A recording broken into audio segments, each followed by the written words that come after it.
Davy Phrathep and his brother David took up baseball during their childhood in Florida. The brothers, whose parents were refugees from Laos, would go on to be the first known Lao Americans to compete at the NCAA Division I level. While Davy may have hung up his glove after graduating from Florida International University, he would merge his athletic experience with his academic pursuits and delve into the world of sports psychology. While pursuing a PhD in clinical psychology at the University of Nevada, Las Vegas, Davy is working with the Optimum Performance Program, an applied research and training program focused on the development, evaluation, and training of performance optimization programs for athletes. In this powerful episode, Davy will take us into the world of sports psychology and help Ko Chandetka unpack some of the struggles that he faced as a professional bodybuilder. Hey, Davy, how you doing? See, I'm repping the UNLV, man. With you coming on. Like to see it. It's actually pronounced Davy. Oh, Davy. All right. Yeah. You got that right. Yeah. Right. And the last name is that Phrathep, like Boom Tape, like the city Bangkok. You got it. All right. See, I did learn something, Ko. Davy, is that your nickname? That's my middle name. My real name is actually Derek, but my middle name is Davy, and my parents always called me Davy growing up, so I stick with it. So So your first name's Derek, huh? It's not a Laotian. No. Wow. Both my older brothers got Laotian names, but the middle older brother goes by David, and then the oldest one goes by Boone. And then we all just go by the name. We all go by names that we weren't initially assigned to, basically. So when they got to you, they're like, all right, we better go with an Americanized name. Yeah, exactly. It's funny because my family's Italian. It's the same way. My older brother, he's Francesco Giuseppe Messina. And then me, my real name is Giovanni Robert Messina. So they kind of mixed it a little. And then my younger brother, they just went Joe, Yeah. We're done with this. That's exactly what happened to me. Yeah. Well, cool. Well, thanks for coming on. We're really excited. When we started communicating by email and I saw what you were doing there at UNLV, I reached out to Ko right away and I said, hey, Ko, Davy here is studying the subject that's near and dear to your heart, and something we kind of been almost looking for somebody with your background who's both an athlete and studying athlete mental health and performance. So we're really excited to have you on the show. So Ko's going to go ahead and open up. Ko, go ahead. All right. Hey guys, welcome to another episode of C4 Podcast, Southeast Asian Athletes Achievement Through Adversity. If you haven't already, please give us a like, follow, and share our page. We're also affiliated with Lao American Sports Hall of Fame. And John and I created that first to showcase the athletes who are from Laos, Lao descendants, their achievements. And I don't know, I was talking to John, I wanted to take one step further. I mean, the hearing their achievements are great, but what about hearing all the adversity they had gone through? So, and then we kind of opened up, the region of Southeast Asians, and we're finding that the stories are more amazing. In my opinion, stories are more amazing than the achievement itself. So I'm going to hand it over to my co-host, John, and he will introduce our guest. Yeah, so we're here with Davy Phrathep. And Davy, like I said earlier, we're excited to have you on because we've been delving into the stories behind a lot of really accomplished athletes. And there's a lot of commonalities. And, we think of sports as being physical, but the mental side, right? Is equally responsible for somebody's success. How to manage the stress, how to manage everything that comes at you, and just how to condition your brain, right, as much as your body to compete at these levels. So we're really excited to talk to you because you are both a former Division I athlete and now getting your PhD in clinical psychology focused on this very subject at my alma mater, UNLV. So Davy, we like to kind of start at the beginning when I get your bio before we dive into athlete mental health here. So tell us a little bit about your family, where they came from in Laos, and your early childhood in Florida. Yeah, so my parents are both from Laos, and my dad came from Vientiane, and then my mom came from Luang Prabang. But my mom immigrated when she came to the States, she ended up in San Diego or somewhere in California. And then my dad ended up on the East Coast. So he spent the majority of his first years in the States in Rhode Island. And I guess they met at some kind of reunion. And then my dad ended up actually getting his degree in engineering from URI, and then got a job in Florida. And that's where me and my brother ended up, getting born. So we're born and raised in St. Petersburg, Florida. And we happened to live right by a baseball field. And so the only reason why me and him assumed that we played baseball was because our mom signed us up for something to do, just to get us physically active and learn how to socialize in the United States. Because I imagine they knew how difficult it was for them trying to figure out how to navigate the social sphere here. So they wanted us to start at a really early age, and being next to the ballpark, that was the easiest access to that. And so we just played baseball a lot growing up as kids, and we were pretty good at it. We were pretty, we had the kind of athleticism to get around, hanging with the kids that kind of grew up playing with it, have a history, and families that played it. But once high school came along, we realized we were actually good enough to play in high school and play on varsity and succeed at that level. And so both of us ended up, playing varsity high school baseball from freshman all the way to senior year. So, from our freshman year to the end, we were playing at a pretty high level. And Florida being one of the most dominant states in baseball in general, we were up against some really impressive competition. Like every year, we would play against kids that are committing to, Division I colleges or getting drafted right out of high school. So we knew the bar was pretty high the moment we stepped on the field in high school. So we kind of tried to hold ourselves to that standard and play at that level as best as we could. My brother ended up committing to a small non-NCAA college in Tennessee, and he was really excited to go. But our parents always told us, we care more about your academics than we do about your baseball. We'd rather see you go to a good school than go play baseball at somewhere where you're not going to succeed academically. And so he was really bummed, and our parents really forced him to change his mind, and he ended up going to UCF. Didn't get recruited to go to UCF to play baseball at all. Ended up going to the walk-on tryouts and getting a spot on the team through that. And we don't know about other Laotian baseball players, but me and him always assumed that he was the first one to, get an NCAA Division I position as a Laotian person. So he really inspired me. And so when I was applying to schools for undergraduate, I was like, man, I really want to play baseball, but I really want to go to a good, research one public university. And I thought my best bet was going to be FIU. So that's a public university in Miami that's also D1. And so I ended up going to the tryouts there and walking on to myself. And so I don't think if it was for my brother having that representation that I would have thought it was possible. But our parents were really supportive of our baseball dreams too, but they were always more supportive of the academics over everything. So it was a really difficult balance of figuring out, do I want to be a brainiac or do I want to be a baller? I couldn't tell. We didn't know at the time. And that was always an identity conflict we always had growing up, because it's they could care less if we played baseball in college. They could care less if we played baseball in high school. They really just want us to see us succeed in academics more than anything. Yeah. So as far as we know, we've done a lot of research on athletes with the Lao American Sports Hall of Fame.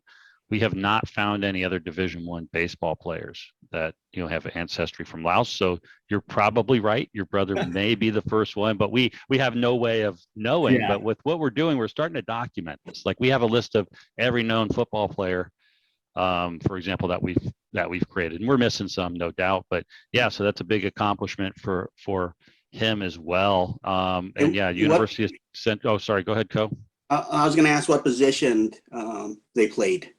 Oh yeah, and did the coaches pick for you, or do you find you was better at this position? That's what you got. We were both actually catchers, and wow. Okay. I think what we found out was the way we were built. So we're both kind of short, stocky guys. It's either we were going to play catcher or they're going to stick us in the hot corner at third base or second. And I know me personally, I kind of have a short attention span. And being a catcher, it forced me to be involved in every play. And also, it forced me to interact with all my teammates more. So I got to get closer to them and bond with them more. And I found that was what I cared about more than anything. So catcher was really that position that I gravitated to. And I know for my brother, he gravitated it too. But also he was like a really exceptional catcher. Like he was really good at what he did, and wasn't no coincidence why he caught the coach's attention at UCF immediately. So Nice. Oh, yeah, that's exciting. So yeah, he was at University of Central Florida. You were at Florida International University. For those who don't know what those acronyms yeah. mean, both Division I public universities in the state of Florida. And like you said, it's one thing to be a college student at one of those big schools. It's one thing to be an athlete, but to be both and succeed, still academically. What was that like, playing baseball in college and balancing all of that? It was tough. And, I made it clear to my coaches in the beginning. I was like, hey, like, I know my ceiling. I know I'm not going to be the best player on the team, but I'm going to do my best to contribute. But I know for one thing for sure is I'm going to keep the team GPA up. And they were pretty stoked on that. So anytime I had like an academic responsibility, they were always open to letting me do it. But also earned that because I was really hardworking on the field too. I was very disciplined. I made sure I was at every meeting on time, every practice on time, putting in my best effort.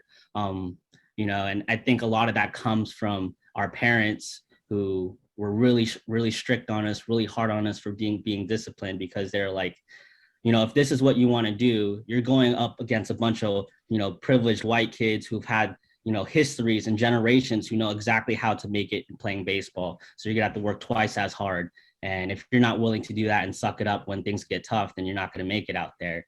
And so I kind of kept that in the back of my head. And every time I went into practice, I had a purpose, didn't take it for granted. And, the coaches kind of fed off of that, but also they knew how much I cared about academics. And I think that gave them a little bit of relief too, knowing that the whole team wasn't going to flunk out. Yeah, it's a big part of it. My daughter, she just graduated from high school a couple of weeks ago. She's also a Division I athlete, headed to the University of Pittsburgh to swim. Right. And it was when we were going through the recruiting process, the GPA and the academics were a big part of it for anybody out there looking to be an athlete, because the worst thing a coach could do is bring somebody on, invest in you for a year or two, and then you flunk out. Yeah. Right. And so they want to see that you're going to be able to hang and balance it, because it's a big investment that they're making in you to do that. So she's going to have a lot of fun doing that starting here in the fall for sure. Yeah, it's going to be some good competition for her, especially in the ACC. So she'll have a lot of fun. There's a lot of Olympians in the ACC. Yeah. It's really the top conference in swim. And that's, she's excited about that for sure. It's going to be interesting. Absolutely. Well, so you really took academics seriously, because you didn't just stop with a bachelor's degree like a lot of us do. You are now pursuing a degree in clinical psychology, correct? A PhD actually at my alma mater, UNLV. Tell us what made you decide to go into this, and specifically why you decided to focus on the sports side of psychology. Absolutely. I mean, there's a lot of things that kind of went into play at that. And at first I didn't actualize or acknowledge that I wanted to do that until like second half of college. But I realized, going through high school, it was really, like you said, it was really tough to balance this identity as an athlete and as a student as well. And, that really affected me moving out of the house. I was like, man, I could really use someone to talk to. I could really use someone to kind of help me through a lot of these challenging things. But I also realized, it's such a niche experience for a lot of athletes. There's not a lot of people they can really turn to. And I realized being a catcher, interacting with the pitchers and the players, it's like, they're all going through similar things too, but they don't have like a professional to turn to. And so it wasn't until like the second half of my college experience where I was like, you know what, I kind of want to be the person that I wish I had growing up. I realized a lot of things, I wish I could have had as a college athlete, and just as a person in general, that would have helped me in the beginning and made that whole process a lot easier. So, I committed to it once I realized that's what I wanted to do. And that's how I kind of ended up here with that focus. Because, athletes, they go through such a very niche culture. It's very unique, and not a lot of people can understand and appreciate the grind that they have to go through, and balancing life on top of that. It makes sense why some people crumble, or why some people just resort to really challenging coping strategies. It's not their fault. It's just what happens when you don't have the right guidance or help. Yeah, for sure. Yeah. So you're working at the UNLV Optimum Performance Center. Tell us a little bit about what you guys do there and the research that you do. Yeah, so my supervisor, Dr. Brad Donahue, he was actually a former Golden Glove boxer or something like that. And I think he realized at a short, like back in the day when he was boxing, that there's an importance of sports psychology, not only just like for mental health but also performance wise. And he really wanted to take what he learned from being a boxer and being a clinical psychologist and kind of figure out kind of a therapy or intervention specific for athletes, to kind of see how it improved their sport performance, mental health, and relationships, and things like that. And so, what they did before I got to UNLV was they implemented this intervention called TOPS, so the Optimum Performance Program in sports. And basically what it is, it's a family behavioral therapy. And basically you figure out what the athlete's goals are. You figure out who are the people most important to them in their life, and you bring them into these meetings and you start discussing these goals and figure out different actionable ways to achieve these goals. And for when they achieve these goals, you kind of have these supportive others, reinforce those goals and help them achieve those goals. And so everyone's kind of on the same page. And what they found out was, for the college athletes at least, that was way more effective at improving their mental health and their sport performance compared to just traditional therapy. And we hypothesized because of that sport specific aspect that they were able to engage these athletes into it. Because athletes are typically a group that's hard to engage into therapy, that's for sure. But for me, the past 3 years, I've been working with adolescent athletes. So we found out it was helpful with college athletes. And so I've been working with adolescent athletes because we wanted to see if the same approach would work with the younger kids. Okay. Well, one last question on your bio. When you graduate your PhD, what do you hope to do? What are your career goals? That's a great question. I go back and forth between a couple of things. Like, I either hope to be a director of counseling services for like an athletics department at a university, or if I had the opportunity to as well, maybe just being a director of psychology or behavioral health with a Major League Baseball team. But I'd be open to either or. Yeah, wow, that's exciting. Well, yeah, one of the reasons we, of course, wanted to have you on is Ko Chandetka here. My co-host is a former elite athlete, IFBB pro bodybuilder. Davy, we sent you a copy of his documentary. Oh yeah, I watched that for sure. So he's a big advocate for athlete mental health and wellness because he lived it, right? In one of the sports that's probably among the most intense. Ko. Yeah. So and go ahead. And I got into mental health by not by choice. I didn't know what it was, or we didn't know what it was way back when. And bodybuilding is so out there. I chose it. Ironically, I chose it because I just wanted to depend on myself and nothing else and no one else, and the lone wolf type of deal. In reality, and Davy, you were talking about the support system. I wonder how that would have benefited my career. Support. I mean, I didn't even have support. Well, the worst was not having support from my own family. Yeah. And just them saying, drilling it at me at 5 years old. You're too small, or you're not good enough, and you're never going to be as big. You're never going to be as fast. You're never going to be as strong, and you don't have what it takes. So it's it was rough. I definitely would have loved to have seen some type of support system growing up in high school or even college.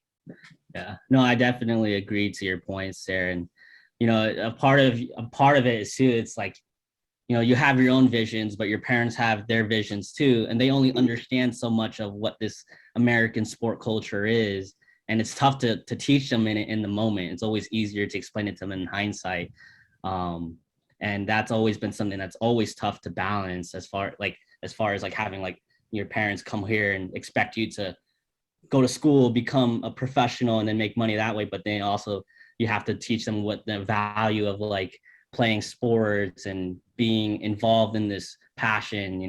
It's tough to balance sometimes, and sometimes they just don't understand. No, you're right. And education is very safe for, people that have people coming over to the States and starting a new family. I mean, they want, I get it. They don't want their kids to suffer so getting education, and it's safe, and you'll be all right. And then, like, as far as me showing my parents what I wanted to do, again, it's just they're looking at, my dad's looking at Arnold Schwarzenegger at 6'5", and 240 pounds. And says, and then like he likes, and he said, yeah, I know you want to be a bodybuilder, but that guy's 6'5", 240 pounds, and you're barely 5 feet tall at the time. So or they're watching football and everybody's so big, and they're watching, pro wrestling and everybody's so big. It's like, how are you going to be able to, survive, or much less succeed in this environment? One of my favorite parts of your documentary was the one about the meals and the food, because I like resonated with that so much. Like, I come home from college and I'd be on like this workout plan, and I wanted to make sure I stayed in shape. But then your parents, they make this amazing food, but it's just so high volume, high calorie, and it's just like, by the time you go back to campus, you usually be like a couple pounds more than you want to be. Yeah. That was hard, man. And we, sticky rice is kind of like our main staple for everything, because a third world country, you don't have much meat. It's not like everybody gets an 8-ounce piece of steak, right? It's probably 1 8-ounce piece of steak for 8 people, and you're fighting over that. But the rice was abundant. Yeah, and then it's like, the way you eat meals, it's like you eat it together, and it's giant plates that you pick from, instead of everyone having their own separate meals. So it's hard to even portion control for yourself in those moments. But definitely, it's a social thing too. Until the oceans, food it's social. Drink is social. Music is social.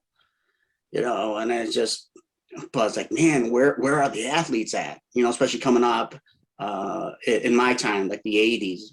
They weren't around, and you were an oddball if you were an athlete. Now you have women that work out with weights. We have a couple or a few women bodybuilders that are professional, that are in the Hall of Fame. It's like, but when I started, no, I mean, gosh, they made fun of me and called me ugly and stuff, But now women are just, they're competitive, man. They got, I don't know if you watched some of our other podcasts, Jennifer or Chansabong, kickboxer. I mean, who would have thought? Yeah. We're breaking barriers here. And I love seeing that. And I think that's why, again, as we're just trying to get everybody, involved, and then hear all their stories. Yeah, Jennifer's story is incredible, because sports, I'm not going to say saved her life, but it really gave her direction in life. She was 185 pounds at 5 feet tall, kind of lost with what to do in her life, and went into a gym just to say, I'm going to get in shape. Ends up now in the ring, fighting in front of people. It's really an incredible story of what sports can do, right? To give you a purpose, and then just change the trajectory of your life altogether. Well, Absolutely. Channing and all the expectations from her parents. You're going to do this for the rest of your life. Yeah. You don't even have a choice. This is what you're going to do. You're going to take care of us. Yeah. So Channing was a Paralympic athlete who was injured in Laos. For those listening, if you haven't listened to that episode, it's a really good one. She was injured by a buffalo and left in a wheelchair, came to the U.S. and was kind of resigned to a boring life as like in finance and mortgage brokering and banking, but then decided to take charge of her life and got into Paralympic rowing and almost went to the Tokyo Games. So it's just an incredible story of really overcoming what sports can do. And, Davey, with that, we always hear that there's the old joke, well, football's, 50% physical and 60% mental, right? It doesn't add up to 100%. Mm-hmm. That's the joke. But what do you think really the difference is with the mental preparedness? Because there's people who are physically strong, right? But they can't make it there. There's something else, right? And in your opinion, what is that mental side that helps bring people over, and how important is that, having the right mentality to become an elite athlete? Yeah, I think it's extremely important. Like, you could have one bad day, and if you don't have the good coping strategies to, flush it real quick, that could affect you for the rest of the season. And so, there's a lot of like units out there who are just absolute physical and like athletes that can really get the job done. But when it comes time to like locking it in or focusing under pressure, where you might be able to see their faults. And if they don't have that training or those skills to cope in those situations, or have the foresight to know that those situations are going to come up, it's gonna be a lot tougher for them to succeed as they progress in levels, because the game gets harder and harder, each step ahead. And every sport has their own kind of difference in as far as the mental strategies you have to employ. Like, for example, I'm thinking about football. You have to be locked in and focused for that moment in that play. Whereas baseball, there's a lot of idle time. So it's easy for you to get stuck in your head and harder for you to kind of flush those mistakes. So it kind of varies from sport to sport, but every sport is mental and physical in some capacity. I'm even thinking about like bodybuilding and working out. If you don't have like a good mental routine, your workouts are going to be harder. It's going to be harder for you to stay focused that day. It might be, you might miss out on a rep because you kind of just are not in the mood to do it. And if you don't have the skills to kind of either, or you could get hurt. Or you can get hurt. Exactly. You're just goofing around and you're not properly focused. That's when you tear something. Exactly. I mean, it's a scary thing to go under a bar with 405 on it and not be locked in. There's one example. I'm not going to mention the bodybuilder, but he's a pro bodybuilder and he was squatting 315, right? Yeah. And a pretty girl walks by. What happened? What does he do? He turns his head. Oh no! He messed up, gave him neck problems or lower back problems. Oh. Yeah, no. Yeah, he's a friend of yours, right, Ko? We won't mention his name. Well, I know of a guy. I know of him. I wouldn't say he's a friend. I'm just kidding. Well, that sounds like a story that could happen across the world. So no one's gonna know who it is. Yeah, I don't know. Yeah, and with that, I mean, so my daughter, for example, is a swimmer. Whoever touches the wall first wins. It's pretty objective. There's none of the, So Ko, you're in a sport though where I don't know bodybuilding, but I look and everybody's huge, and I couldn't tell you who's the winner, right? So it's a little more subjective, right? And I know there's judging, but that's got to take a toll on you mentally too. Like, you put everything into it, you get up there, you think you won, and then like you didn't. All right, you got second or third. Well, that was hard in itself. The sport itself is very difficult, but again, coming from Laotian culture, and again, the first thing you hear is you're not good enough. And you hear that every day. And like, Laotian moms, man, I was like, they're stubborn too. You push, they're going to push back. You're not going to make it. They did very much to try to discourage me. And again, it's what they thought best, but it turned me into, it got me more focused. Right. But I got so focused that nothing else mattered in my life. And there were times when it was just eating, breathing, and training and getting ready for the show. And then show's over. And you don't what's happened the last 6 months. I was talking about getting so focused that, I didn't have a social life. And again, no support system. But because my parents drilled in me, I couldn't do it. I really believed, I got into my own world that I am the only one. I can only count on me. And it is,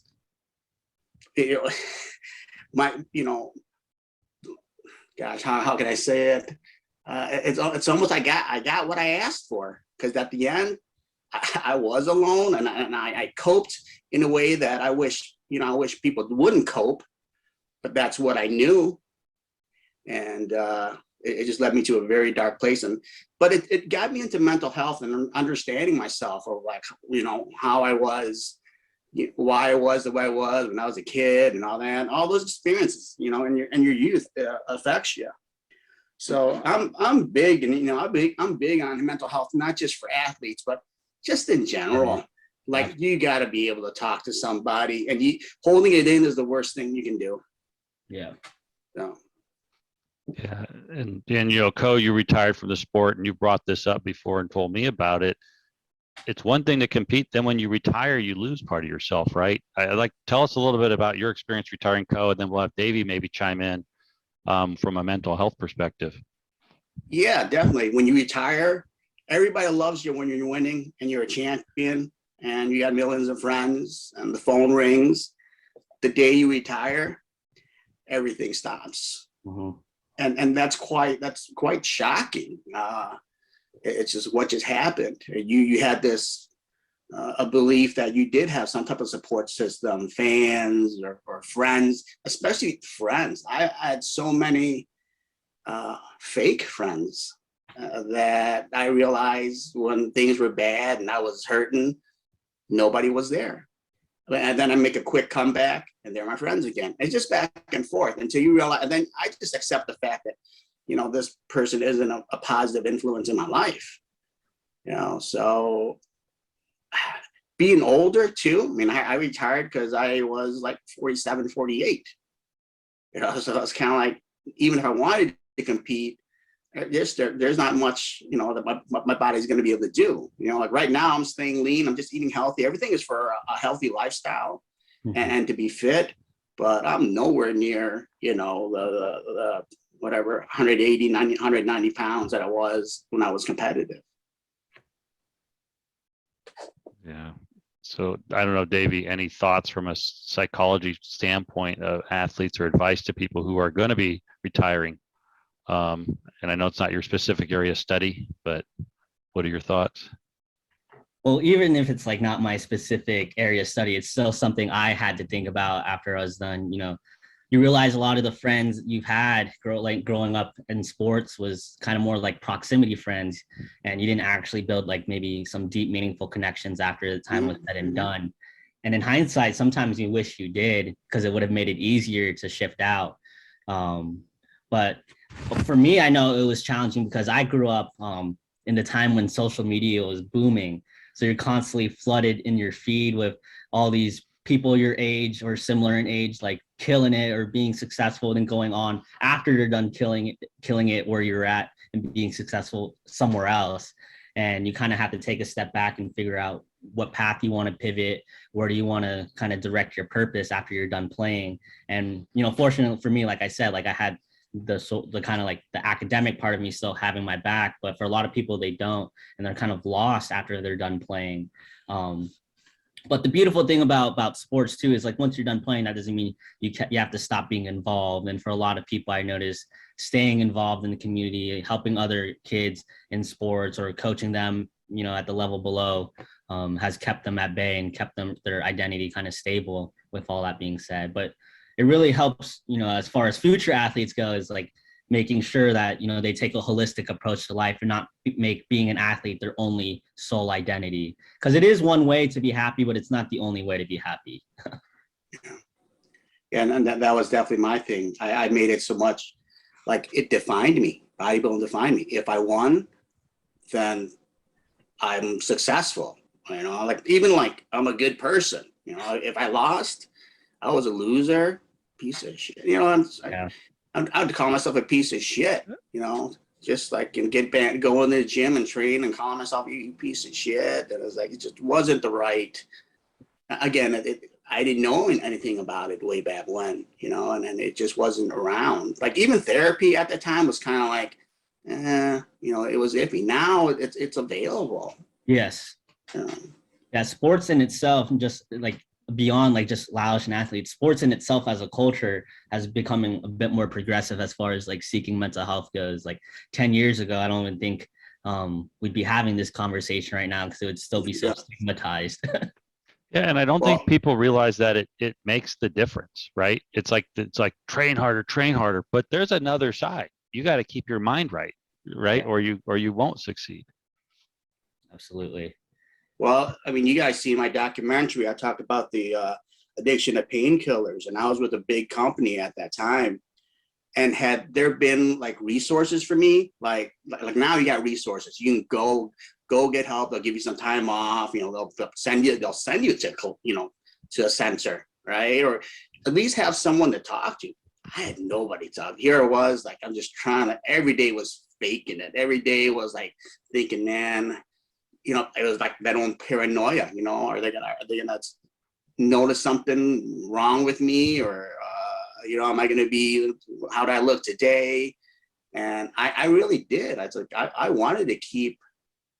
I wanted to keep that job or that sponsorship, but there is a risk. If you tell them, you might get, either way, I felt I probably would have lost. Like if I had told them, they probably would have let me go. So I just kind of like, well, let's just hide it for as long as I can, and eventually they let me go.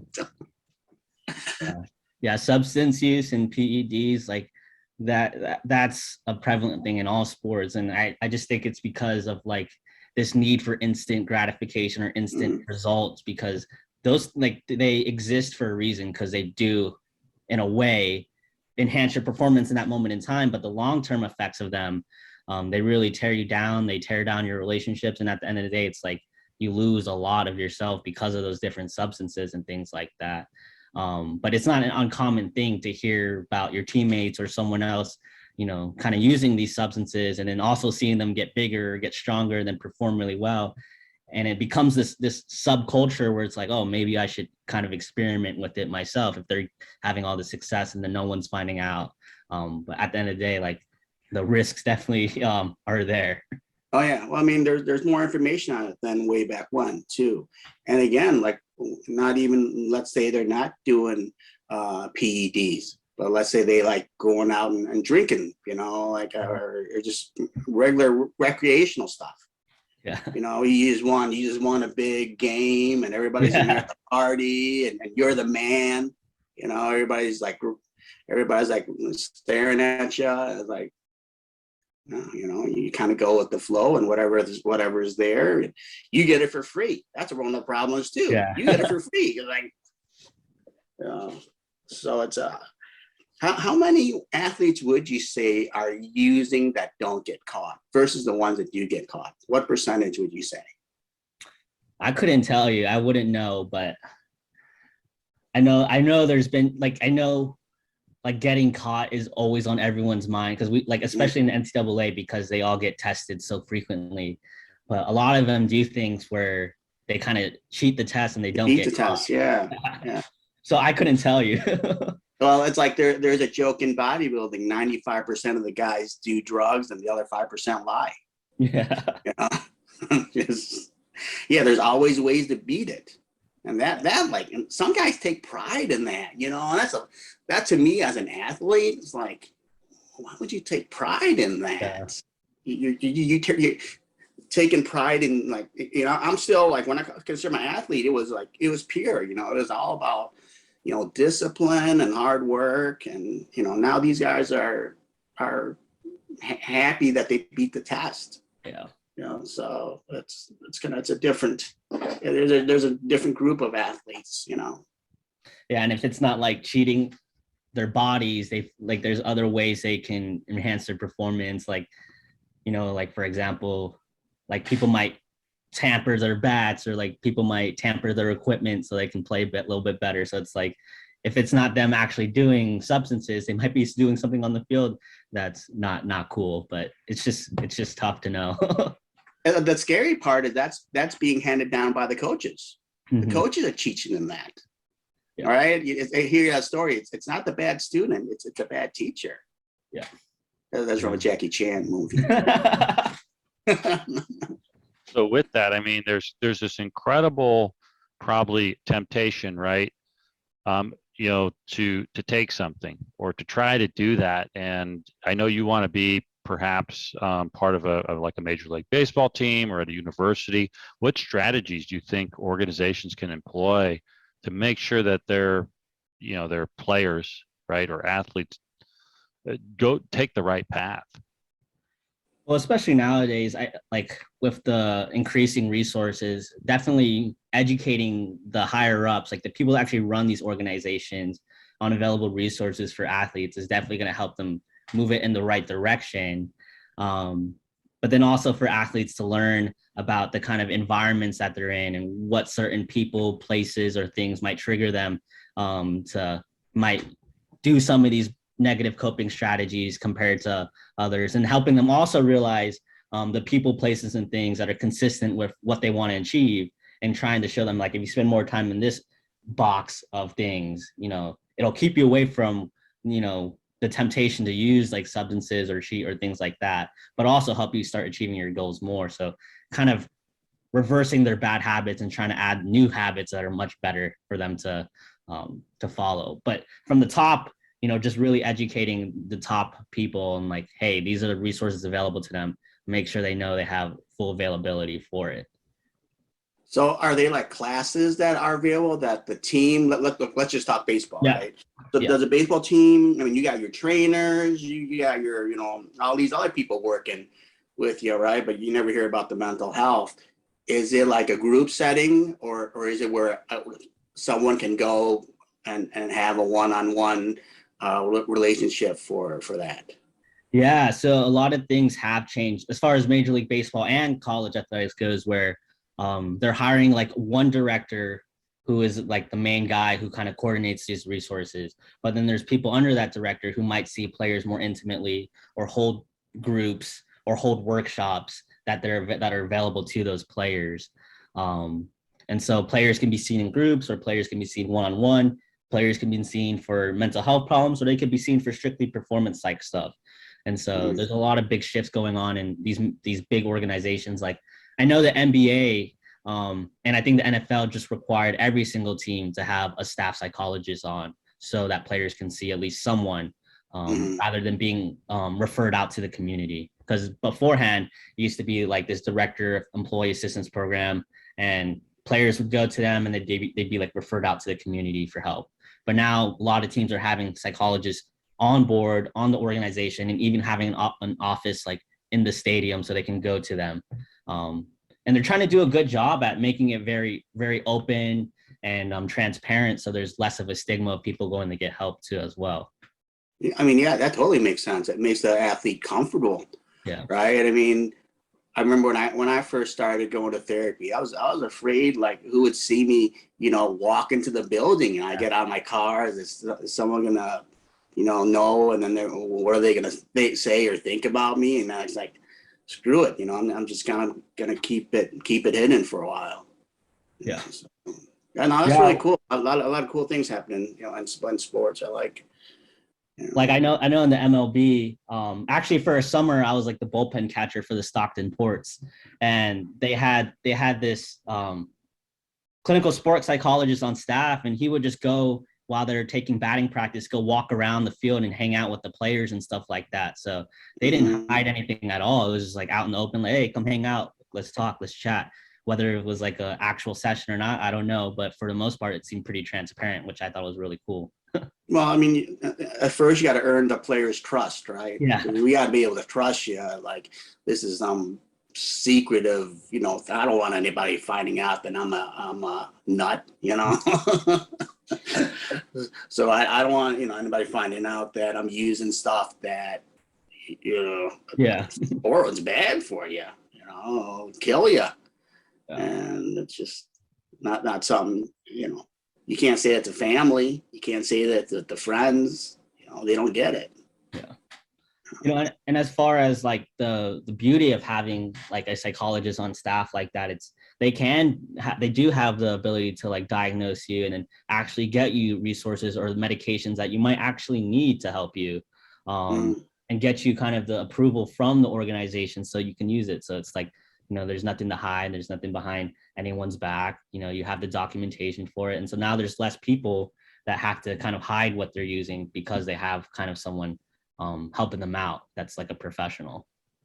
Gosh, if there was something like that in bodybuilding and at my time, at my peak, I would have welcomed it. Yeah. I would have like, this is what I need right now. And maybe just even, hey, let's take a year or two off and focus on this and let your body heal and let your body and mind heal and you come back better. Yeah. So. Yeah. And another thing is like, he kind of mentioned that it's like, oh, I don't want anyone to know like I was like a quote unquote nut. But like my philosophy is like, you don't even have to have a problem to go to therapy. Like one of the best parts about therapy, in my opinion, is like learning your patterns of why things are going well. And if you go to therapy and talk it out, you can kind of see why your success or why things are going well in your life. And so it becomes less of a coincidence in the future why you can continue to maintain that success. And so kind of the philosophy of like optimization is like, how can we take where you are and improve you rather than minimize what's making things hard for you, if that makes sense. Yeah. Were you experiencing this therapy like when you backed away from baseball? Did you have any like things that bothered you that you needed to talk to people about? Oh, absolutely. I think my first experience in therapy was actually in college at university, because I was away from home. I was going through like a really tough breakup at the time, and I was just feeling so many vulnerable and raw emotions, and it was affecting the way I was feeling on the field.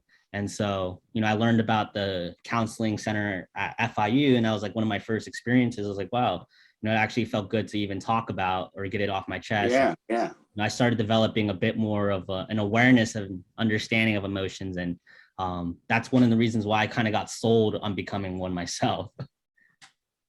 Man, I tell you, had I been, I went to college in the late 80s, early 1991, right? And if had there been a career, knowing what I know now, had there been something, I was always wanted to be interested in psychology, yeah, and sports psychology. And I probably would have got more into that.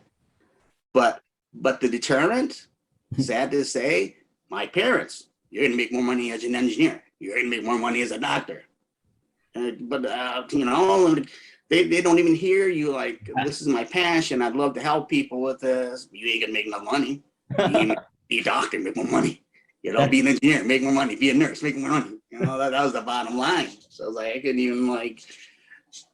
Yeah. That's why I emphasized in the beginning. That's why I chose it in the second half of my college career, because when I initially went to college, I was like a business major because my parents were like, you're going to go to college, you're going to get your MBA, or you're going to become a lawyer. And I was just having such a tough time my first year. I was like, screw it. I'm a major in psychology. I'm going to show them I can get into grad school, and then I'm going to do my thing and they're going to be fine with it. And so that's why I made the rebellious decision to just kind of go against them and be like, all right, I'm just doing this. Screw it. Cool. Yeah. And you kind of, a light went on in my head, Davey, with what you said, is that we think of going to therapy as you have to have a problem. Something's got to be broken, you're trying to fix, but using it to optimize, maximize, right? And I could see major league teams and colleges using it as a differentiator. Yep. Right? To get their athletes the edge over the competition, not because they have a problem, but how can they optimize themselves for maximum success, right? Mentally and physically. Yeah, absolutely. And I think that's why a lot of teams are kind of being grabbed by the hand really quickly to figure this out, because, they're starting to see the teams with the performance psychologists and the clinical psychologists on staff and their success on the field, and it's like kind of like not a coincidence. Yeah. It's athletic. Oh, sorry. I was gonna say athletics, man. It's John had asked a question, what percent he thought was mental, what percent is physical. I would guess it to be 80, 70, 80% mental. Yeah. High up there. I wouldn't give it 50-50. No. That mental toughness. You see the guys that are doing that are succeeding, and they're mentally tough. Yeah, absolutely. Yeah. Well, good. Well, that was excellent, Davey. Davy, before we kind of wrap up, Ko, do you have anything else on mental health?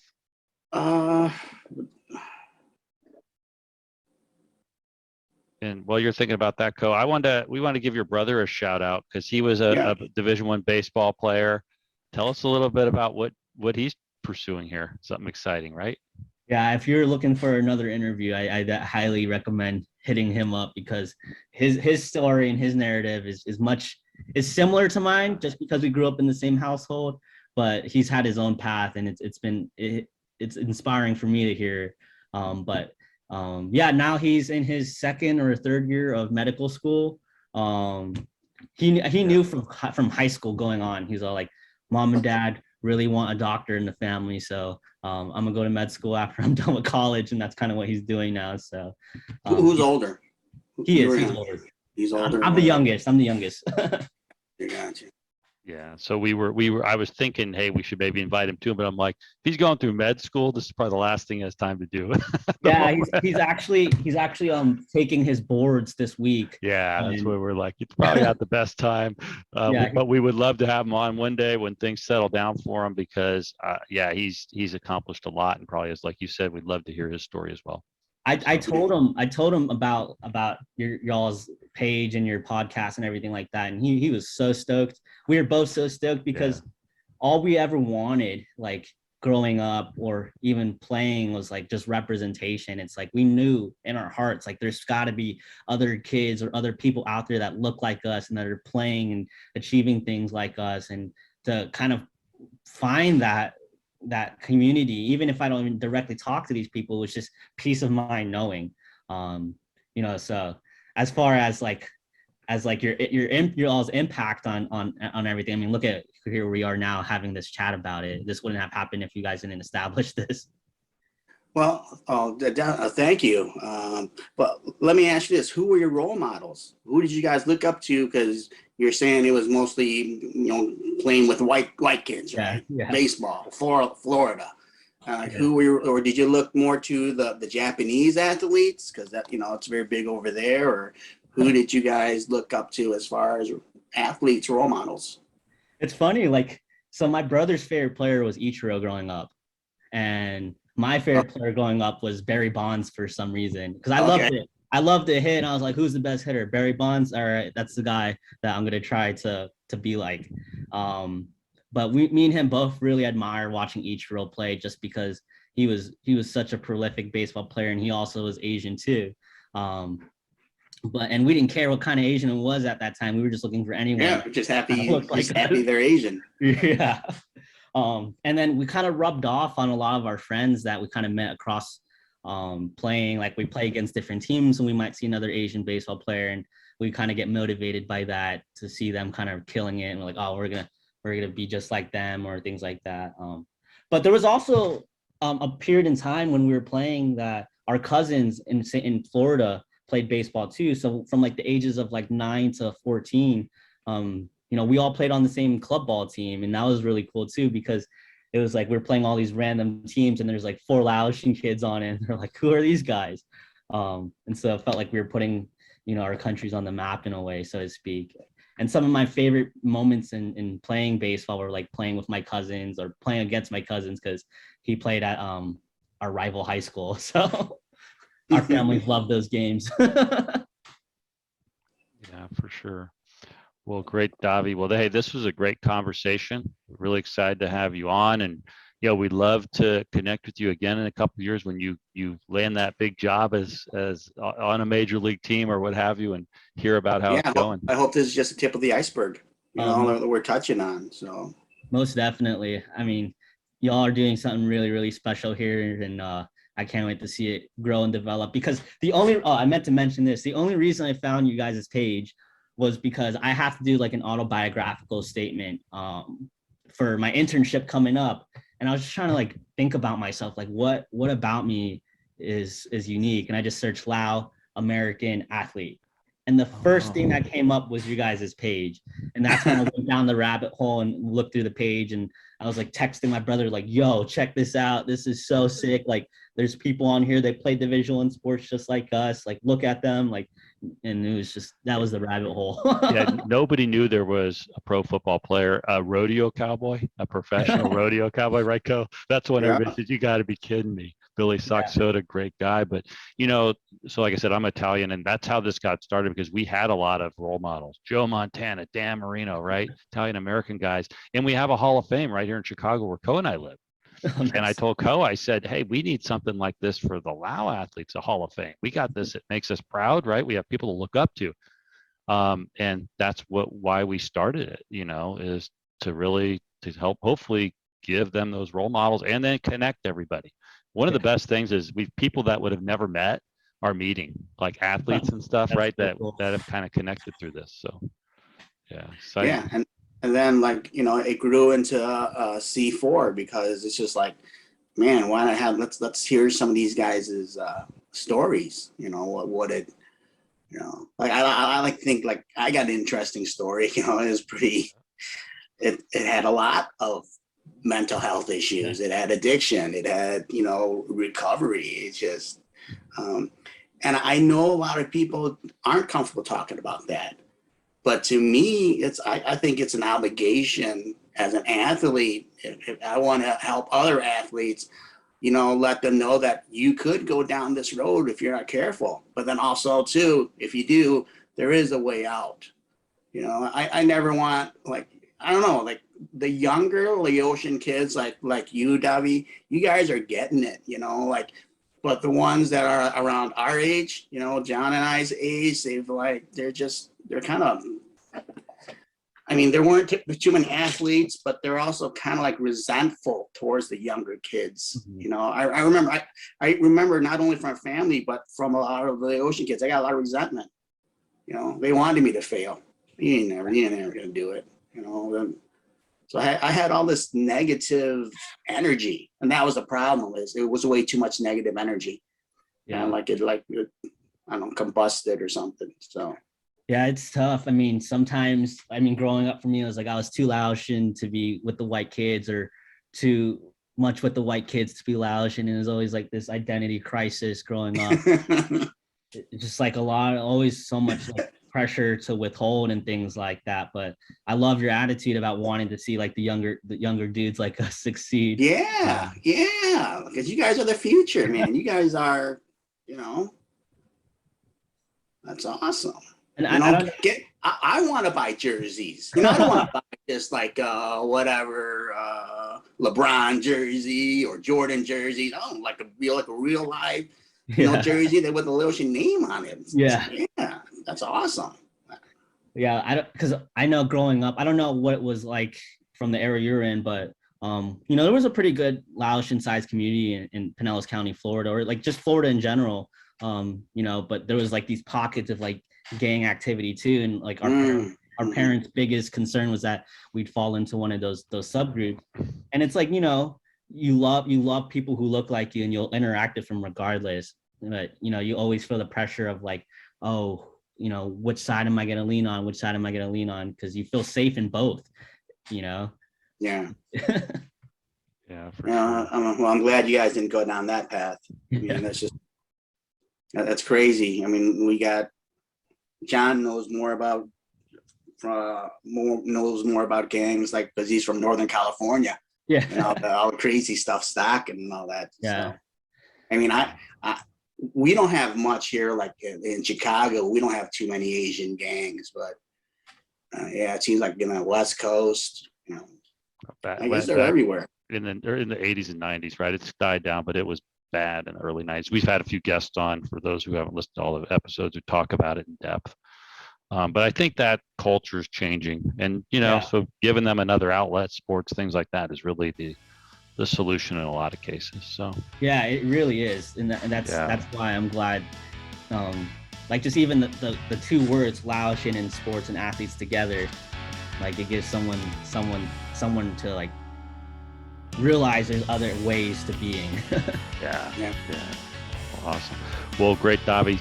Appreciate you coming on. Thanks so much. Sounds good. Yeah, let me know if you guys want to chat again. I feel like we could talk for hours. Yeah, we can have a party. The C4 podcast is brought to you by the Lao American Sports Hall of Fame. Visit us on the web at laoamericansports.com, celebrating the first, inspiring the next.